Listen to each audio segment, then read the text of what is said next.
সবচেয়ে মজার ব্যাপারটা হলো ওই যে দূর থেকে পাড়া দেখা যাচ্ছে, ওরা পাহাড়েই থাকে, নিচে খাল, আর আমাদের টিম হেঁটে যাচ্ছে, তো হেঁটে যাচ্ছে, পিছে আরও টিম আছে। আমি এখন নেটওয়ার্কের বাইরে, এখানে সরকারি কোনো রাস্তা নেই, আর হাঁটতে হয়।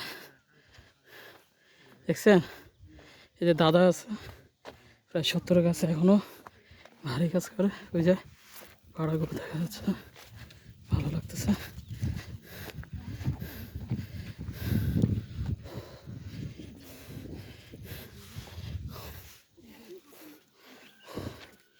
এখন বাজছে 3:45 বাজে। সকাল 8টা থেকে হাঁটা শুরু করছে, 3:45 মাঝখান দিয়ে 10-15-20 মিনিট করে রেস্ট নিতেছে। এখনও পুষতে হবে, মাগরিবের আগে পৌঁছাতে হবে।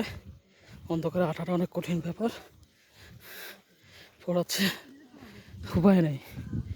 পাহাড় মানে কি একটা হচ্ছে, ট্রেকিংটা খুব কষ্ট, কিন্তু যখন ভিডিও করে বা ছবি তুলে ঢাকা যাবেন না, 2-1 দিন রেস্ট করবেন, 3 দিন রেস্ট করার পর যখন আপনি ছবিগুলো দেখবেন, তখন ওই পাহাড় আপনাকে আবার টানবে।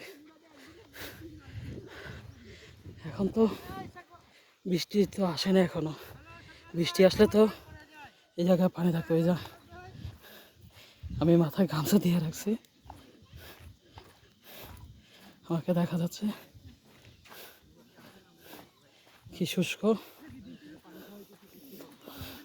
নিচে যে জুতাটা দেখতে পাচ্ছেন, এটা মিরপুর 10 নম্বর চরণ যুগল থেকে নিছি। এখান থেকে ওইখানে ওরা ভালো মানের জুতা, ট্রেকিং জুতা সব এ করে থাকে।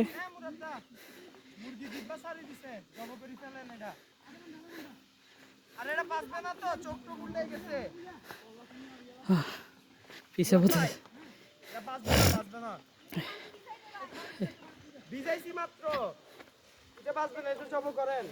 মুরগি মুরগি জবাই করার কথা বলতেছে। যাই এই জায়গায় একটু গোসল করি, এই জায়গায় একটু গোসল করি। ব্যাগে করে একটা টুরমেটকে বলতেছে মুরগির জিব্বা ছেড়ে দিছে, আমাকে একটু গোসল করে। আল্লাহ ভালো।